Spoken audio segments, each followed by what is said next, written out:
સવારના 8:30 ને દેવ ચરાડીમાં સુખનો સૂરજ ઉગી ગયો. હવારમાં ઝીણી ઝીણી બાકાજી કે બોલે હું લેવો બોલે કઈ ખબર નહીં. હવારમાં ઉઠીને 7 જણા નીકળી ગયા હોન્ડા લઈને ગામમાં. વાત કરું દેવ ચરાડીની ટાઈડની તો કોટ પહેર્યા વગર નીકળવામાં તમારે જરાય મેળ ન આવે. કોટ તો પહેરવો જ પડે નકામી ટાઈડ ના ઠરી જાવ.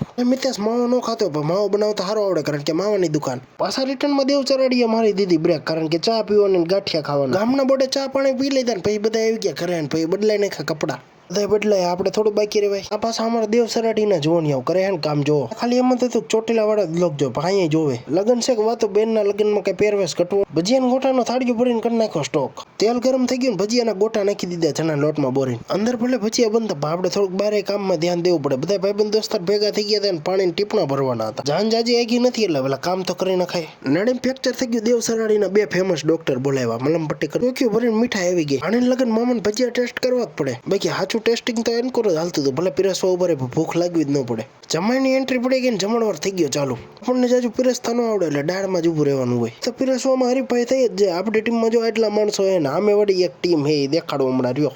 સામે વાળી ટીમમાં કઈ ઘટે એવું હતું નહીં. એક પાસા હતા મરદના ફાડિયા. બગતા પીરવવામાં હારી જઈશું. આ પાછો અમારો વિડીયોગ્રાફર. આપણી ટીમમાં ઇમ્પેક્ટ પ્લેયર નાખી દીધા ને પછી જખમીનું બાણું કરીને આપણે બે ગયા જમવા હાટું. પાણાન બેનના લગ્ન બધા ભેગા થઈ ગયા કારણ કે લગ્નમાં તો આવવું પડે.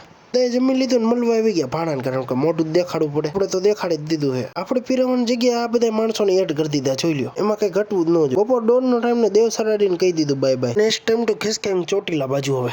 ભલે રોડ ખાલી હોય પણ આપણા સોટામાં કઈ ઘટવું ન જોઈએ. ને એ પાછું બીજાનું હોન્ડા ઉભો રહેલા આગળ તો થવા દે થોડોક. આવતા જતા હેરાન ન કરે એવું બને જ નહીં. જો પાછું બૂટ ઓગરી ગયું સાયલેશનમાં. વાંધો નહીં પાછો કામે આવતો રહ્યો એટલે તમે બધા ફોલો કરી નાખજો.